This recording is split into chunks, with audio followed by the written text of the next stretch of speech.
నమస్కారం కృష్ణతేజ వార్తలకు స్వాగతం. ముందుగా వార్తల్లోని ముఖ్యాంశాలు. టంగుటూరి జీవిత చరిత్రను పాఠ్యాంశంగా ప్రవేశపెట్టాలి. బీజేపీ నేత బండారు దత్తాత్రేయ. జిల్లాలో అధికారికంగా ఆంధ్రకేసరి జయంతోత్సవాలు. ఈ నెల 27న శ్రీ పద్మావతి మహిళా వర్సిటీ స్నాతకోత్సవం. గవర్నర్ చేతుల మీదుగా డిగ్రీలు అందుకోనున్న విద్యార్థులు. బీసీ రత్నకుమారి వెల్లడి. శైవ ఆలయాల్లో ఘనంగా శని త్రయోదశి వేడుకలు. ముక్కంటి సన్నిధిలో ప్రత్యేక అభిషేకాలు నిర్వహించిన భక్తులు. తిరుమలలో కొనసాగుతున్న రద్దీ. శ్రీవారికి భారీ విరాళం ఇచ్చిన మహారాష్ట్ర భక్తుడు. కళ్యాణకట్టలో భక్తుల ఇక్కట్లు. షరకుల కొరత ఉన్నా పట్టించుకోని టీటీడీ అధికారులు. వినాయక చవితిన నగరమంతా పచ్చతోరణం. వినాయక నిమజ్జనోత్సవంలో సహకారం అందిస్తామన్న క్లాత్ మర్చెంట్ అసోసియేషన్. రాష్ట్ర ముఖ్యమంత్రి చంద్రబాబు నాయుడు ఆదివారం రేణిగుంట విమానాశ్రయానికి రానున్నారు. విమానాశ్రయంలో కాసేపు జిల్లా అధికారులతో సమావేశమవుతారు. ఆదివారం ఉదయం 10:30 ప్రత్యేక విమానంలో హైదరాబాద్ నుంచి తిరుపతి విమానాశ్రయానికి చేరుకుంటారు. అనంతరం హెలికాప్టర్ ద్వారా నెల్లూరులో జరిగే పలు అభివృద్ధి కార్యక్రమాల్లో ముఖ్యమంత్రి పాల్గొంటారు. అనంతరం కార్యక్రమాన్ని ముగించుకుని మధ్యాహ్నం 2:30 తిరుపతి విమానాశ్రయానికి చేరుకుంటారు. విమానాశ్రయంలో జిల్లా అధికార అనధికారులతో సమావేశమవుతారు.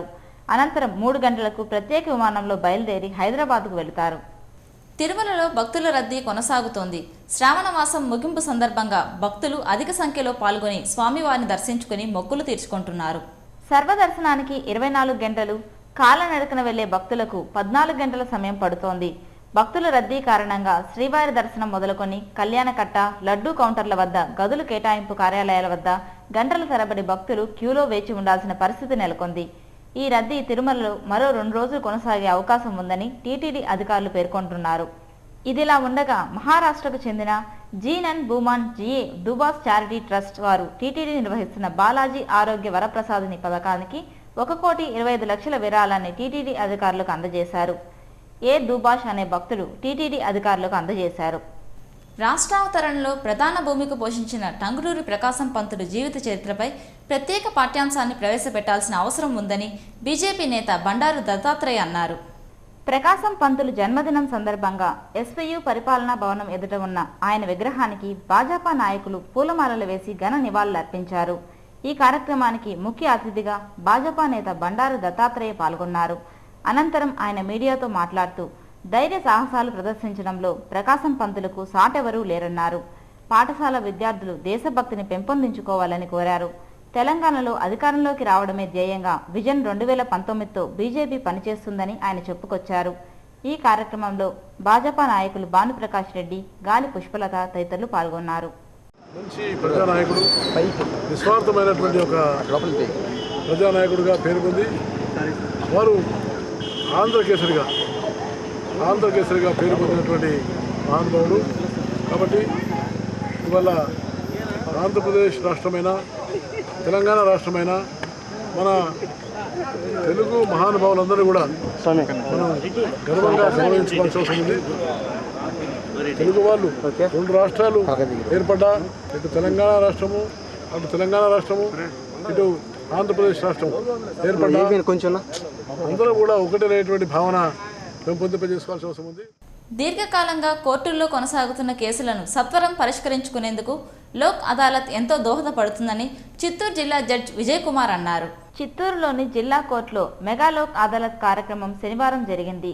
ఈ కార్యక్రమానికి విశేష స్పందన లభించింది. జిల్లా నలుమూలల నుంచి వందలాది మంది కక్షిదారులు లోక్ అదాలత్లో పాల్గొని తమ కేసులను పరిష్కరించుకున్నారు. ఈ సందర్భంగా జిల్లా జడ్జి విజయ్ కుమార్ మాట్లాడుతూ న్యాయస్థానాలలో పెండింగ్లో ఉన్న కేసులను పరిష్కరించుకునేందుకు లోక్ అదాలత్ మంచి మార్గమని సూచించారు.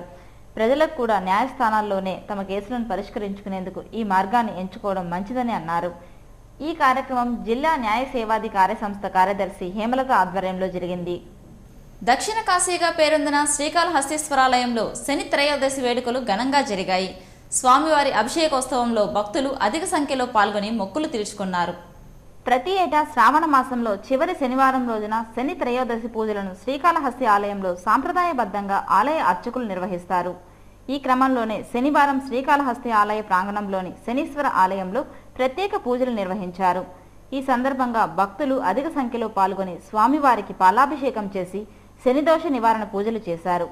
ఆలయ అర్చకులు భక్తుల చేత ప్రత్యేకంగా అభిషేకం చేయించి శని నివృత్తి వ్రతాన్ని ఆచరింపజేశారు. ఈ కార్యక్రమంలో శ్రీకాళహస్తీశ్వరాలయ అధికారులు, అర్చకులు పాల్గొన్నారు. ఆంధ్రకేసరి టంగుటూరి ప్రకాశం పంతులు జీవితాన్ని ఆదర్శంగా తీసుకొని ప్రతి ఒక్కరూ సమాజ సేవకు అంకితం కావాలని చిత్తూరు జిల్లా అదనపు జాయింట్ కలెక్టర్ వెంకట సుబ్బయ్య అన్నారు. రాష్ట్ర ప్రభుత్వ ఆదేశానుసారం టంగుటూరి ప్రకాశం పంతులు జయంతోత్సవాలను చిత్తూరు కలెక్టరేట్ కార్యాలయంలో శనివారం ఘనంగా నిర్వహించారు. ఈ సందర్భంగా కలెక్టర్ కార్యాలయంలోని సభా మందిరంలో జరిగిన సమావేశంలో అదనపు జాయింట్ కలెక్టర్ మాట్లాడుతూ మధ్యతరగతి కుటుంబంలో పుట్టిన టంగుటూరి ప్రకాశం పంతులు తెలుగు రాష్ట్ర ఏర్పాటుకు ఎనలేని కృషి చేశారు.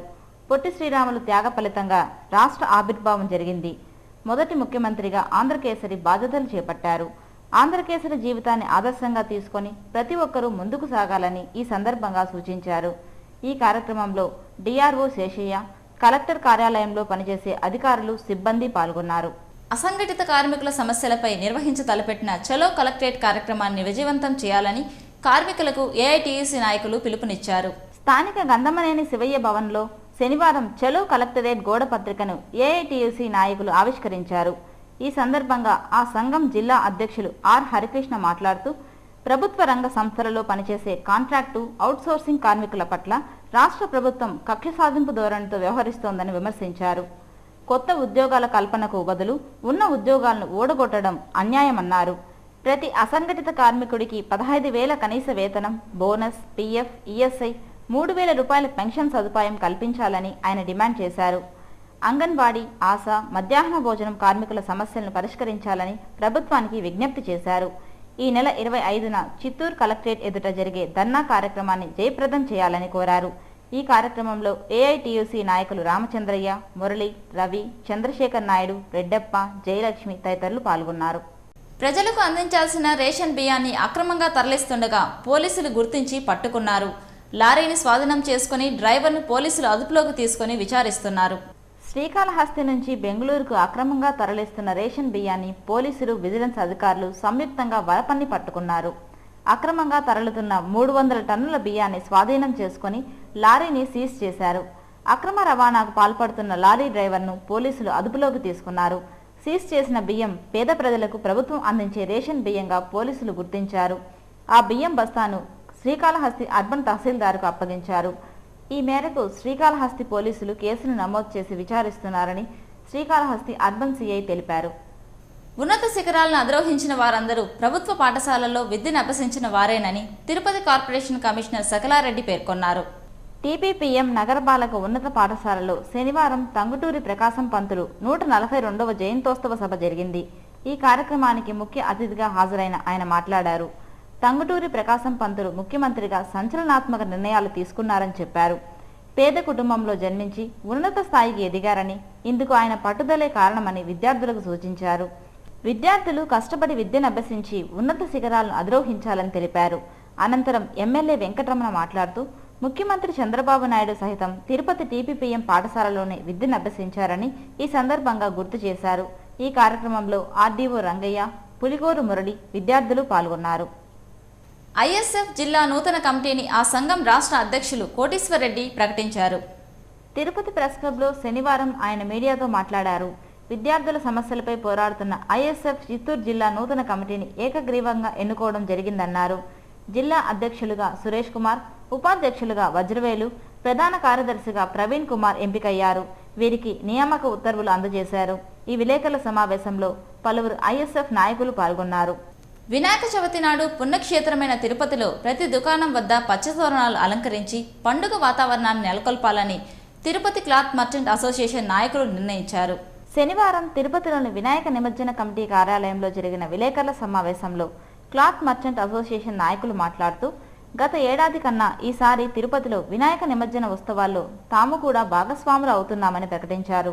వినాయక చవితి రోజున ప్రతి దుకాణం వద్ద అరటి చెట్లు, మామిడి తోరణాలను విధిగా అలంకరిస్తున్నట్లు పేర్కొన్నారు. అలాగే కొన్ని వస్త్ర దుకాణాల వద్ద మట్టి విగ్రహాలను విక్రయిస్తామని కమిటీ నాయకులు పసుపర్తి గోపి పేర్కొన్నారు. నిమజ్జనం రోజున గణేష్ విగ్రహాల ఊరేగింపులో వచ్చే భక్తులకు తేనేటి ప్రసాదాలను ప్రత్యేకంగా అందజేస్తామని పేర్కొన్నారు. అసోసియేషన్ నాయకులు వేణుగోపాల్, చంద్ర, హరి, సుబ్రహ్మణ్యం, శ్యామ్ తదితరులు పాల్గొన్నారు. ప్రజా సమస్యల ప్రస్తావనకు వేదికైన రాష్ట్ర అసెంబ్లీలో ప్రతిపక్ష శాసనసభ్యులు గొంతు నొక్కడం దారుణమని వైసీపీ మహిళా విభాగం విమర్శించింది. తిరుపతి ప్రెస్ క్లబ్లో శనివారం జరిగిన పాత్రికేయుల సమావేశంలో వైఎస్ఆర్సీపీ మహిళా విభాగం నగర అధ్యక్షురాలు కుసుమకుమారి మాట్లాడారు. అసెంబ్లీలో ప్రధాన ప్రతిపక్ష నేతగా జగన్ రుణమాఫీతో సహా అనేక హామీలపై నిలదీస్తే మైక్ కట్ చేయడం దారుణమన్నారు. వైకాపాకు అనుకూలంగా పనిచేసిన కార్యకర్తలను రాజకీయ కక్ష సాధింపు చర్యల్లో భాగంగా హత్యలకు పాల్పడుతోందని ఆరోపించారు. టీడీపీ పాలనలో జరిగిన రాజకీయ హత్యలపై విచారణ చేపట్టాలని ఆమె డిమాండ్ చేశారు. డ్వాక్రా రుణాల మాఫీ పేరుతో మహిళలను నయవంచనకు గురిచేసిన ఘనత ముఖ్యమంత్రి చంద్రబాబు నాయుడికి దక్కుతుందని ఎద్దేవా చేశారు. ఈ విలేకరుల సమావేశంలో లక్ష్మీరెడ్డి, పునీత, శాంతారెడ్డి, పుష్పలత, ప్రమీల, గీత పాల్గొన్నారు. అంటే కోస్తాంధ్ర వాళ్ళనే మీ మనుషులు అంటే ఇంకెవరు మీకు రాయలసీమ వాళ్ళు కనిపించడం లేదా? చిత్తూరు జిల్లాలో పుట్టారు, కనీసం సీమాంధ్ర ప్రజల కన్నీటి కడగండి మీకు తెలియడం లేదంటే మీకు మానవత్వం ఉందా అని మాకు కనిపిస్తూ ఉంది. సీమాంధ్రలో ఏమున్నాయండి నిధులు? సీమాంధ్రకి ఇవ్వకుండా విజయవాడను రాజధానిగా చేస్తున్నాము అంటా ఉన్నారే. అంటే కొన్ని కోట్లు మీకు కట్టబెట్టే నాయకులు అంతా అక్కడ ఉన్నారు, మీకు ముడుపులు చెల్లించిన వాళ్ళంతా నాయకులు అక్కడ ఉన్నారు. కాబట్టి వాళ్ళకి మీరు బ్రెయిన్ టెస్ట్ చేస్తున్నారా? విజయవాడ రాజధానిగా చేయాలని మేము అడుగుతున్నాము. ఆయన ప్రవచన వేదాంతి కాడు, ఆచరణ వేదాంతి. వేదాలను, వాటి మూల సూత్రాలను, తత్వర రహస్యాలను ఆకలించుకున్న రాజర్షి. తెగింపు ఆయన నైజం, నికార్సైన కర్మయోగి. దానగుణం, నిరాడంబరత ఇవన్నీ ఆంధ్రకేసరి టంగుటూరి ప్రకాశం పంతులు సొంతం. ఆయన జన్మదినోత్సవం సందర్భంగా Krishna Teja special focus. Andhrakesari Tanguturi Prakasam Pantulu 1872 August 23న Ongole సమీపంలోని వినోదరాయుడు పాలెంలో జన్మించారు. తెలుగు ప్రజలకు ప్రకాశం సహజసిద్ధమైన నాయకుడు. ప్రజల్లోంచి పుట్టుకొచ్చి ప్రజల కోసం పరితపించిన ప్రజల మనిషిగా ప్రకాశానికి ప్రత్యేకమైన గుర్తింపు ఉంది. తెలుగు వారికి జాతీయ భావాలు అలవరచాలని, జాతీయతను చెప్పాలని ప్రకాశం తప్పించేవారు. మన దేశంలో, ముఖ్యంగా తెలుగుదేశంలో భారతం రాసిన నన్నయాదులకు, భాగవతం తెనిగించిన పోతన స్మారక చిహ్నాలు కట్టాలని సంకల్పించారు. కానీ తరువాత జీవితపు ఆందోళనలో నేను ఆ పని చేయలేకపోయాను అని ప్రకాశం పంతులు నా జీవిత యాత్ర పేరిట రాసిన తన స్వీయ చరిత్రలో పేర్కొన్నారు.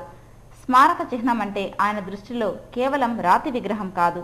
దేన్ని చూసినా ప్రతిసారి తెలుగువాడి రక్తంలో ఒకానొక అస్తిత్వ భావన తగులుతుందో అది స్మారక చిహ్నం అంటే అని ప్రకాశం పంతులు భావించేవారు. ఆంధ్ర రాష్ట్రానికి ప్రకాశం తొలి ముఖ్యమంత్రి కావడం విశేష ఘటన. ఆ విషయంలో పండిట్ నెహ్రూ చేసిన నిర్ణయం రాజకీయ చరిత్రలోని అపూర్వమైనది. ఎందుకంటే ప్రకాశం పంతులు ఆనాడు ఏ పార్టీకి చెందినవాడు కాదు, ఏ మెజార్టీ వర్గానికి నాయకుడైనా కాడు. కానీ ప్రజల్లో ప్రకాశానికి ఉన్న పలుకుబడి, ఆయన రాజకీయ వ్యక్తిత్వం, విశేష త్యాగఫలం కారణంగా తొలి ముఖ్యమంత్రి పదవి ఆయన్ను వరించింది.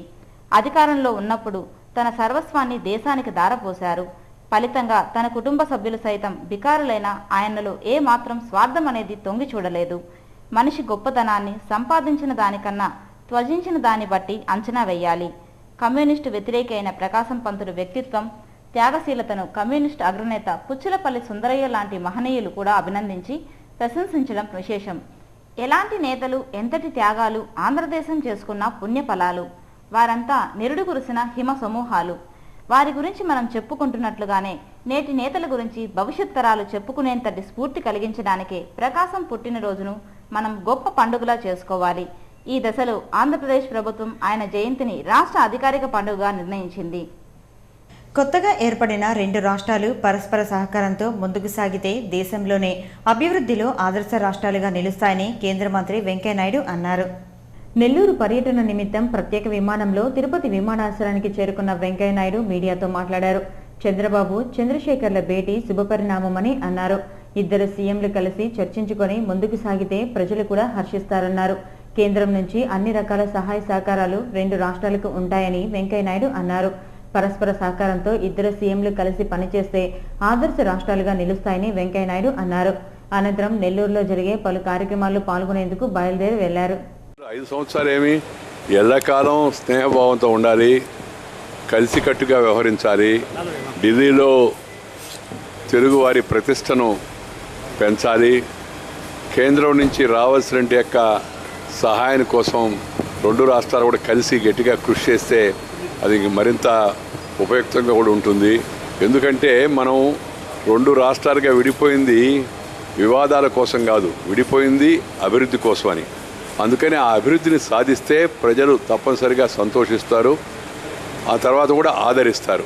అభివృద్ధిని సాధించుకోకుండా కేవలం వివాదాలతో సరిపెడితే ప్రజల యొక్క అభిమానం కూడా మనకి లభించదు. ఈ విషయాన్ని పాలకులు ఎవరైనా సరే తప్పనిసరిగా గుర్తించాల్సిన అవసరం ఎంతో ఉంది.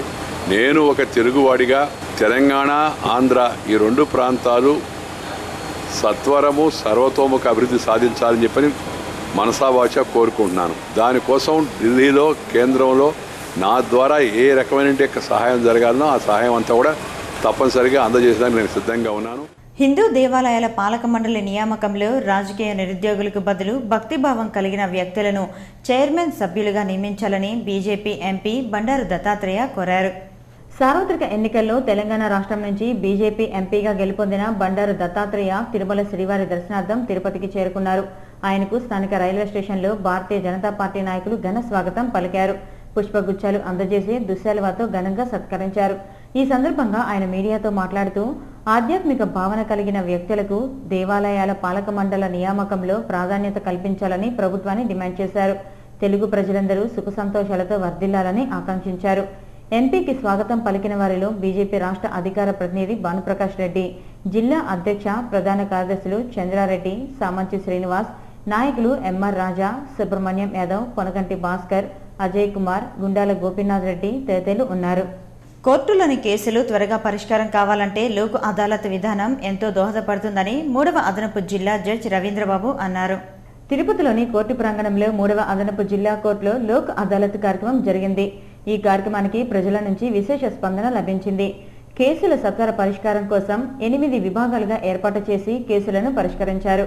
2 విభాగాల్లో వాహనాల కేసులు, మరో 2 విభాగాల్లో బ్యాంకుకు సంబంధించిన కేసులు, 3 విభాగాల్లో భూ తగాదాలకు సంబంధించిన కేసులు, మరో 3 విభాగాల్లో వివిధ రకాల కేసుల్లో రాజీకి కుదిర్చే విధంగా లోక్ అదాలత్ను నిర్వహించారు. ఎక్కువ కేసులు సత్వర పరిష్కారానికి కోర్టులకు మంచి ఉపాయమని, ఇలాంటి విధానాల వల్ల ప్రజలకు కూడా సమస్యలు త్వరగా పరిష్కారమవుతాయని 3వ అదనపు జిల్లా జడ్జి రవీంద్రబాబు అన్నారు. ఇటువంటి లోక్ అదాలత్లను మరిన్ని నిర్వహించాలని సూచించారు. ఈ కార్యక్రమంలో 4వ జిల్లా అదనపు జడ్జి రాజమౌళి, 5వ జిల్లా అదనపు జడ్జి చంద్రశేఖర్, 6వ జిల్లా అదనపు judge Sasidhar Reddy, bar association నాయకులు, సీనియర్, జూనియర్ న్యాయవాదులు పాల్గొన్నారు. 8 బెంచీలను ఏర్పాటు చేయడం జరిగింది. 2 బెంచీల్లో మోటార్ యాక్సిడెంట్ క్లెయిమ్ సంబంధించిన కేసులు, మరో 2 బెంచీల్లో ప్రీ లిటిగేషన్, బ్యాంక్ సంబంధించిన ప్రీ లిటిగేషన్ కేసులు, ఇతర ప్రీ లిటిగేషన్ కేసులు, అలానే మరో 3 బెంచీల్లో ఈ రాజీ పడదగినటువంటి క్రిమినల్ కేసులు, అలానే ఇంకొక బెంచీలో సివిల్ కేసులు పరిష్కారం చేయడానికి 8 బెంచీలు ఏర్పాటు చేయడం జరిగింది. ఈ బెంచీలు ఈరోజు ఇప్పటి నుంచి మొదలై సాయంకాలం 5 గంటల వరకు పనిచేస్తాయి. ఈ కార్యక్రమంలో పాల్గొనడానికి చాలా పెద్ద సంఖ్యలో కక్షిదారులు, ప్రజలు వచ్చి ఉన్నారు. వారందరి సహకారంతో, ఈ న్యాయవాదుల సహకారంతో, తోటి న్యాయమూర్తుల సహకారంతో ఈ కార్యక్రమం విజయవంతం అవుతుందని చెప్పి మేమంతా భావిస్తున్నాం. ఎక్కువ సంఖ్యలో కేసులు పరిష్కారం అయ్యే విధంగా ఈ సూచనలు కల్పిస్తూ ఉన్నాయి. ఇటువంటి కార్యక్రమాలు చేయడం వలన ప్రజలు వారి కేసుల్ని తొందరగా పరిష్కారం చేసుకుని త్వరితగతిన కేసులు సంఖ్య కూడా తగ్గడానికి అవకాశం ఉంటుందని చెప్పి భావిస్తున్నాం. ఆగస్టు 27న శ్రీ పద్మావతి మహిళా విశ్వవిద్యాలయం 15వ స్నాతకోత్సవం నిర్వహించనున్నట్లు యూనివర్సిటీ వీసీ రత్నకుమారి తెలిపారు. శనివారం శ్రీ పద్మావతి మహిళా విశ్వవిద్యాలయంలో ఏర్పాటు చేసిన పాత్రికేయుల సమావేశంలో ఆమె మాట్లాడారు. ఈ నెల 27న ఇందిరా ప్రియదర్శిని ఆడిటోరియంలో జరిగే 15వ స్నాతకోత్సవ వేడుకలకు రాష్ట్ర గవర్నర్ నరసింహన్ ముఖ్య అతిథిగా హాజరు కానున్నట్లు పేర్కొన్నారు. ఈ స్నాతకోత్సవం సందర్భంగా Indian Institute of Chemical Technology director లక్ష్మీకాంతంకు యూనివర్సిటీ తరపున గౌరవ డాక్టరేట్ ప్రదానం చేయనున్నట్లు వెల్లడించారు. ఈ కార్యక్రమంలో భాగంగా 71 మంది విద్యార్థులకు గోల్డ్ మెడల్స్, 13 మందికి పుస్తక ప్రదానం, 117 PhDలు, 13 మందికి నగదు బహుమతి, 15 మంది విద్యార్థులకు ఎంఫిల్ డిగ్రీలు, 986 మందికి పోస్ట్ గ్రాడ్యుయేట్ డిగ్రీలు, 588 మందికి అండర్ గ్రాడ్యుయేట్ డిగ్రీలు, 242 మందికి DEC పట్టాలు అందజేయనున్నట్లు ఆమె వివరించారు. ప్రతి విద్యార్థికి ఆహ్వానాలు పంపడం జరిగిందని, ఆహ్వానం అందని వారు పూర్తి వివరాలకు యూనివర్సిటీ వెబ్సైట్ను సంప్రదించాలని వీసీ సూచించారు. ఈ విలేకరుల సమావేశంలో యూనివర్సిటీ ప్రొఫెసర్లు విజయలక్ష్మి, త్రిపుర సుందరి, జయశ్రీ తదితరులు పాల్గొన్నారు. ఈ నెల 27వ తేదీ ఇందిరా ప్రియదర్శిని ఆడిటోరియంలో ఉదయం 10 గంటలకు మొదలవుతుంది. ఈ కాన్వకేషన్కి మన గౌరవనీయులైనటువంటి గవర్నర్ గారు, ఈ యూనివర్సిటీ ఛాన్సలర్ అయినటువంటి విఎస్ఎల్ నరసింహన్ గారు ప్రిసైడ్ చేస్తారు. మన యూనివర్సిటీ డాక్టర్ లక్ష్మీకాంతం గారికి గౌరవ డాక్టరేట్ ప్రదానం చేయబోతున్నాము. ఆవిడ director of Indian Institute of Chemical technology Hyderabad. ఆవిడే కాన్వకేషన్ అడ్రస్ కూడా డెలివరీ చేయబోతున్నారు. ఈ కాన్వకేషన్లో మా యూనివర్సిటీ 1948 స్టూడెంట్స్కి మేము డిగ్రీ ప్రదానం చేయబోతున్నాము. ప్రభుత్వం చట్టవిరుద్ధమైన జీవోను జారీ చేసి నూతన ప్రసూతి ఆసుపత్రి భవనాన్ని ప్రైవేట్ సంస్థకు కేటాయించిందని మాజీ ఎంపీ చింతామోహన్ ఆరోపించారు. నూతన ప్రసూతి భవనాన్ని రుయాకు కేటాయించాలని మెడికల్ చేపట్టిన ఆందోళన 24వ రోజుకు చేరుకుంది. జూనియర్ డాక్టర్ల నిరసనకు మాజీ ఎంపీ చింతామోహన్ మద్దతు ప్రకటించారు. అనంతరం ఆయన మీడియాతో మాట్లాడుతూ తను ఎంపీగా ఉన్న సమయంలో నూతన ప్రసూతి భవన నిర్మాణానికి చర్యలు తీసుకున్నామని తెలిపారు. గ్రామీణ అభివృద్ధి నిధులతో ప్రసూతి భవనం నిర్మించడం జరిగిందన్నారు. అటువంటి భవనాన్ని ప్రైవేట్ సంస్థకు కేటాయిస్తూ జీవో నెంబర్ 78ని జారీ చేయడం చట్టవిరుద్ధమన్నారు. టీటీడీ సంస్థకు కోట్ల రూపాయల నిధులు ఉన్నాయని, వారికి అవసరమైతే ఎన్ని భవనాలు అయినా నిర్మించుకునే శక్తి ఉందని చెప్పారు. ప్రభుత్వం తీసుకున్న చట్టవిరుద్ధ నిర్ణయాన్ని వ్యతిరేకిస్తున్నట్లు ఆయన తెలిపారు. ఈ కార్యక్రమంలో డాక్టర్ పార్థసారథి, జూనియర్ డాక్టర్లు, సిపిఐ, సిపిఎం, కాంగ్రెస్, వైకాపా, మహిళా సంఘాల నాయకులు పాల్గొన్నారు. సమాజ శ్రేయస్సు కోసం పాటుపడిన మహనీయులను విద్యార్థులు ఆదర్శంగా తీసుకోవాలని ఎమ్మెల్యే వెంకటరమణ కోరారు. టంగుటూరి ప్రకాశం పంతులు జయంతి వేడుకలను టీపీపీఎం పాఠశాలలో ఘనంగా నిర్వహించారు. ఆ పాఠశాల పూర్వ విద్యార్థుల ఆధ్వర్యంలో జరిగిన ఈ కార్యక్రమానికి ఎమ్మెల్యే ముఖ్య అతిథిగా హాజరయ్యారు. ప్రకాశం పంతులు చిత్రపటానికి పూలమాలలు వేసి ఘనంగా నివాళులర్పించారు. అనంతరం విద్యార్థులకు ఉచితంగా పుస్తకాలు అందజేశారు. ఈ సందర్భంగా ఎమ్మెల్యే వెంకటరమణ, మాజీ కౌన్సిలర్ నవీన్ కుమార్ రెడ్డి మాట్లాడుతూ సమాజ హితం కోసం విశేషంగా కృషి చేసిన ప్రకాశం పంతులు నేటి తరం యువతకు ఆదర్శప్రాయమని పేర్కొన్నారు. ఆయన మార్గంలో యువత పయనించాలని కోరారు. ఈ కార్యక్రమంలో పూర్వ విద్యార్థులు సన్ను, పురుషోత్తం రెడ్డి, నారాయణ, శ్రీమన్నారాయణ రెడ్డి, షణ్ముగం, శంకర్, సుబ్రహ్మణ్యం, కృష్ణ, దుర్గాప్రసాద్, కేశవ, స్కూల్ ప్రధానోపాధ్యాయులు ఆనంద్ కుమార్, శాంతారాం తదితరులు పాల్గొన్నారు. స్వామివారికి తమ మొక్కుబళ్లను చెల్లించుకునేందుకు తిరుమలకు వచ్చిన భక్తులు అనేక కష్టాలు పడుతున్నారు. నిట్ట నిలువున దోపిడీకి గురవుతున్నారు. టీటీడీ అధికారులకు తెలిసినా వాటిని పట్టించుకోవటం లేదు. కళ్యాణకట్టలో భక్తుల ఇక్కట్లపై కృష్ణతేజ ప్రత్యేక కథనం. కోరిన కోరికలు తీర్చే కోనేటి రాయుడుగా పేరొందిన తిరుమల వెంకన్న సన్నిధిలో తలనీలాలు సమర్పించుకునేందుకు పిల్లలు మొదలుకొని వృద్ధుల వరకు కళ్యాణకట్టలో భక్తులు అనేక ఇబ్బందులు పడుతున్నారు. గంటల తరబడి క్యూలైన్లో పడిగాపులు కాస్తున్నారు. టీటీడీకి వేల కోట్ల ఆదాయం ఉన్న రద్దీ రోజుల్లో తిరుమలకు వచ్చిన భక్తులకు సకాలంలో తలనీలాలు తీసేందుకు క్షురకుల కొరత ఉంది. కళ్యాణకట్టలో క్షురకుల కొరతను నివారించడంలో అధికారులు నిర్లక్ష్యం చాటుతున్నారు. దీని కారణంగా రద్దీ రోజుల్లో ప్రత్యేక దినాల్లో భక్తులు అధిక సంఖ్యలో తిరుమలకు వచ్చినప్పుడు కళ్యాణకట్టల వద్ద తీవ్ర ఇబ్బందులు పడుతున్నారు. తిరుమలలో 12 కళ్యాణకట్లు ఉన్న 312 మంది సిబ్బంది మాత్రమే ఉన్నారు. ఆర్టీసీ బస్టాండ్ సమీపంలోని బాలాజీ కళ్యాణకట్టలో భక్తులకు కనీస సదుపాయాలు లేవు. పిల్లలు, వృద్ధులు, మహిళలు అందరూ ఒకే క్యూ లైన్లో వెళ్తూ తీవ్ర ఇబ్బందులు ఎదుర్కొంటున్నారు. తలనీలాలు వేయడానికి కోసం మార్నింగ్ 2 o'clockకి అక్కడ వెయిట్ చేయవలసి వచ్చింది సార్. 2 o'clock నుంచి వెయిట్ చేస్తే మా పేరెంట్స్ అందరం కలిసి మేము 6 members వచ్చి ఈ ఒకే లైన్లో వెళ్ళడం చిన్న పాపలకు చాలా ఇబ్బంది అవుతుంది. తర్వాత ముసలి వాళ్ళకి కూడా ఇబ్బంది అవుతుంది. దీన్ని దేవస్థానము గ్రహించి పరిగణలోకి తీసుకొని ముసలి వాళ్లకు మరియు చిన్నపిల్లలకు కూడా సపరేట్గా ఏర్పాటు చేయాలని మేము కోరుకుంటాం. నుంచి 2 o'clock అంటే మినిమం 10 hours పడుతుంది. మాకు 10 hours పట్టింది ఇక్కడ తలనీలాలు వేయడానికి. అదేవిధంగా సిబ్బంది కొరత కారణంగా ఇంత లేట్ అవుతుంది కాబట్టి దాని మీద శ్రద్ధ పెట్టి ముసలి వాళ్లకు మరియు చిన్నపిల్లలకు కూడా వేరే క్యూ లైన్లు ఏర్పాటు చేయాలని.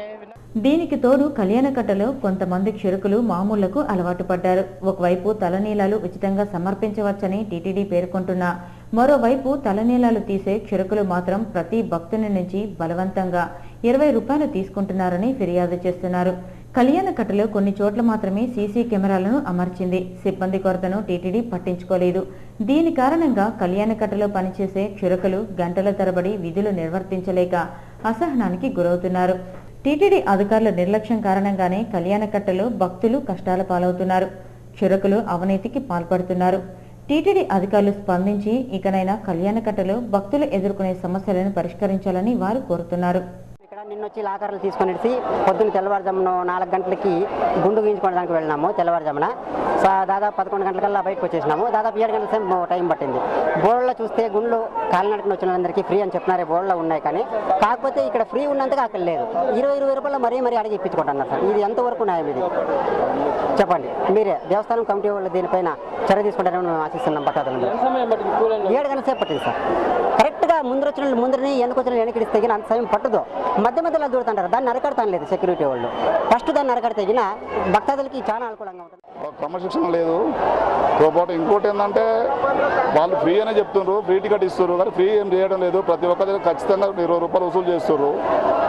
ఆ 20 రూపాయలు అంటే రోజు ఒక్కటి కనీసం 10,000 మందినా క్షవరం చేసుకున్నామన్నారు. ఆ లెక్కన రోజు ఒక్కటికి 2 లక్షల పైనే వసూలు చేస్తారు. ఈ సొమ్మంత ఎడిపోతుందో ఏమో ఎవరు తెలియదు. అది తక్షణమే ఈవో గారు దాన్ని అరికట్టి సీసీ కెమెరాలు ఏర్పాటు చేయాల్సిన బాధ్యత వాళ్ళ పాలకవర్గం. ప్రభుత్వం తొలగించిన ఒప్పంద ఉద్యోగులను తిరిగి విధుల్లోకి తీసుకోవాలి. చిత్తూరు కలెక్టరేట్ కార్యాలయం వద్ద చేపట్టిన దీక్ష 8వ రోజుకు చేరుకుంది. తొలగించిన హౌసింగ్ ఉద్యోగులు చేపట్టిన దీక్షలకు శనివారం ప్రజా సంఘాల నాయకులు మద్దతిచ్చారు. అనంతరం నాయకులు మాట్లాడుతూ చిత్తూరు జిల్లాలో అవుట్ సోర్సింగ్ కింద పనిచేస్తున్న 280 మంది ఉద్యోగులను ప్రభుత్వం తొలగించడం దారుణమన్నారు. 2007వ సంవత్సరంలో ఇందిరమ్మ హౌసింగ్ స్కీమ్ కింద వీరు ఉద్యోగాలు పొందారన్నారు. అయితే అవసరం తీరాక నిర్దాక్షిణ్యంగా ఉద్యోగులను తొలగించడం సరికాదన్నారు. తొలగించిన ఉద్యోగులను తిరిగి తీసుకోకుంటే ఆందోళన కార్యక్రమాలు ఉధృతం చేస్తామని హెచ్చరించారు. ఈ కార్యక్రమంలో ప్రజా సంఘాల నాయకులు పాల్గొన్నారు. జాయ్ అలుకాస్ బంగారు ఉత్సవ లక్కీ డ్రా కార్యక్రమం శనివారం తిరుపతి శాఖలో జరిగింది. ఈ కార్యక్రమానికి ముఖ్య అతిథిగా హాజరైన traffic DSP Subbanna lucky draw తీశారు. ఈ లక్కీ డ్రాలో 8 గ్రాముల బంగారాన్ని చంద్రశేఖర్, 4 గ్రాముల బంగారాన్ని హేమాద్రి, రత్నమ్మ, దామోదర్లు గెలుపొందారు. ఈ కార్యక్రమంలో Joyalukkas manager Rafi, TJ assistant manager Sunil, PRO Devanand తదితరులు పాల్గొన్నారు. ఇక తిరుమల సమాచారం. తిరుమలలో కొనసాగుతున్న భక్తుల రద్దీ. శ్రీవారి సర్వదర్శనానికి అన్ని కంపార్ట్మెంట్లు నిండి కిలోమీటర్ మేర క్యూలైన్లో వేచి ఉన్న భక్తులు. వీరికి 24 గంటల దర్శన సమయాన్ని కేటాయించారు. నడక మార్గాన శ్రీవారిని దర్శించుకునే భక్తులు అన్ని కంపార్ట్మెంట్లలో వేచి ఉన్నారు. వీరికి 14 గంటల దర్శన సమయాన్ని కేటాయించారు. రద్దీ కారణంగా 300 రూపాయల శీఘ్ర దర్శనాన్ని రద్దు చేశారు. భక్తుల రద్దీ కారణంగా శ్రీవారి ఆలయంలో మహాలఘు దర్శనాన్ని ప్రవేశపెట్టిన టీటీడీ అధికారులు. Tirupati bullion gold jewellery and silver merchants association సమాచారం మేరకు ఆదివారం లోకల్ బులియన్ మార్కెట్లో బంగారం, వెండి ధరలు ఇలా ఉంటాయి. 24 క్యారెట్ల అపరంజి బంగారం 10 గ్రాముల ధర 28,090 రూపాయలు. 22 క్యారెట్ల నగల బంగారం 1 గ్రామ్ ధర 2,626 రూపాయలు. వెండి 1 కేజీ ధర 42,340 రూపాయలు. రీటైల్ వెండి 1 గ్రామ్ ధర 45 రూపాయల 30 పైసలుగా ఉంటుంది. వార్తలు ముగించే ముందు ముఖ్యాంశాలు మరోసారి. టంగుటూరి జీవిత చరిత్రను పాఠ్యాంశంగా ప్రవేశపెట్టాలి. బీజేపీ నేత బండారు దత్తాత్రేయ. జిల్లాలో అధికారికంగా ఆంధ్రకేసరి జయంతోత్సవాలు. ఈ నెల 27న శ్రీ పద్మావతి మహిళా వర్సిటీ స్నాతకోత్సవం. గవర్నర్ చేతుల మీదుగా డిగ్రీలు అందుకోనున్న విద్యార్థులు. బీసీ రత్నకుమారి వెల్లడి. శైవ ఆలయాల్లో ఘనంగా శని త్రయోదశి వేడుకలు. ముక్కంటి సన్నిధిలో ప్రత్యేక అభిషేకాలు నిర్వహించిన భక్తులు. తిరుమలలో కొనసాగుతున్న రద్దీ. శ్రీవారికి భారీ విరాళం ఇచ్చిన మహారాష్ట్ర భక్తుడు. కళ్యాణకట్టలో భక్తుల ఇక్కట్లు. షరకుల కొరత ఉన్నా పట్టించుకోని టీటీడీ అధికారులు. వినాయక చవితిన నగరమంతా పచ్చతోరణం. వినాయక నిమజ్జనోత్సవంలో సహకారం అందిస్తామన్న క్లాత్ మర్చెంట్ అసోసియేషన్. ఈ వార్తలు ఇంతటితో సమాప్తం. నమస్కారం.